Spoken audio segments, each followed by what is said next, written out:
నిలబడి దాయాది ప్రభుత్వానికి ఒక హిందూ నాయకుడు చుక్కలు చూపిస్తున్నాడు. హిందువుల కోసం పార్టీ పెట్టి హక్కుల కోసం నిలబడ్డాడు. ఆయన ఎవరో కాదు, రాజ్పుత్ రాణా హమీర్ సింగ్. భారతదేశం పాకిస్తాన్ విడిపోయిన తర్వాత లక్షలాది మంది భారత్ నుంచి పాక్ వెళ్లారు. పాక్ నుంచి కూడా లక్షలాది మంది భారత్ కు వచ్చాయి. అయితే కొంతమంది మాత్రం తమ ఇళ్లను ఊరిని వదిలి వెళ్ళడానికి ఇష్టపడలేదు. ప్రస్తుతం మన దేశంలో నివసిస్తున్న ముస్లింలు అందరూ భారత్ను విడిచిపెట్టి వెళ్ళలేక ఇక్కడే ఉన్నారు. పాకిస్తాన్లోని హిందువులు మాత్రం దాదాపు అందరూ తిరిగి వచ్చారు. కానీ ఒకే ఒక కుటుంబం మాత్రం అక్కడే ఉండిపోయింది. అదే ఉమర్కోట్ హిందూ రాజు రాణా అర్జున్ సింగ్ రాజా కుటుంబం.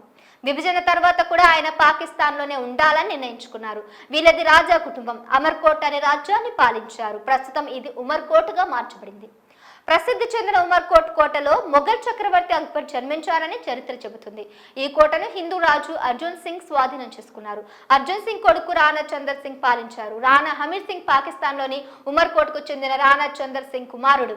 పాక్ కు స్వాతంత్రం వచ్చిన తర్వాత అక్కడి హిందువులపై ప్రభుత్వం చిన్నచూపు చూస్తున్న విషయాన్ని గమనించిన రాజ్పుత్ వంశస్థుడైన రాణా చంద్ర సింగ్ పాకిస్తాన్ హిందూ పార్టీని నెలకొల్పారు. ఓం త్రిశూలం గుర్తులతో కాషాయ జెండాని పార్టీ జెండాగా రూపొందించారు.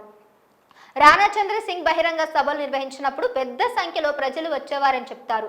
ఆయన ఏదైనా ఒక ప్రకటన చేస్తే పాకిస్తాన్ ప్రభుత్వాన్ని భయభ్రాంతులకు గురి చేసేదట. కానీ ఆ పార్టీ పాకిస్తాన్ ఎన్నికల కమిషన్లో రిజిస్టర్ కాలేదు. తిరిగి ఆల్ ఇండియా ముస్లిం లీగ్ పార్టీలో కొనసాగారు. ఏ పార్టీలో ఉన్నా హిందూ టైగర్ గా బతికేవారట. ఎవ్వరికీ భయపడలేదు తను. 2009లో ఆయన మరణించిన తర్వాత పెద్ద కుమారుడు రాణా హమీర్ సింగ్ సోదా పాకిస్తాన్లో వారసుడుగా ఇంకా కొనసాగుతూనే ఉన్నారు. అర్జున్ సింగ్ చంద్ర సింగే కాదు, వాళ్ళ వారసుడు రాణా హమీర్ సింగ్ కూడా పాక్ హిందూ టైగర్ గా పేరుగాంచారు. పాకిస్తాన్ రాజకీయాల్లో ప్రత్యేక స్థానాలు నెలకొల్పారు. ప్రస్తుతం పాకిస్తాన్లోని ఏకైక హిందూ పాలకుడు రాణా హమీర్ సింగ్. ఇప్పటికీ ముస్లిం దేశం పాకిస్తాన్లో రాయల్ జీవితాన్ని గడుపుతున్నారు. ఓసారి పాకిస్తాన్ ప్రధానమంత్రికి బహిరంగంగా యుద్ధ సవాలు విసిరారు. రాణా హమీర్ సింగ్ తలపై కాషాయ తలపాకగా నుదుటిపై తిలకం ధరించి ధీమాగా జీవిస్తున్నారు. పాకిస్తాన్లోని ఢాకా అని కూడా పిలువబడే సింధులోని 22,000 చదరపు కిలోమీటర్ల ప్రాంతాన్ని పరిపాలిస్తున్నారు.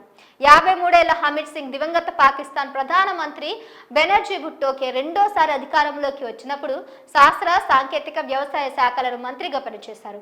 సింగ్ 3 సార్లు సింధ్ అసెంబ్లీ సభ్యుడిగా కొనసాగారు.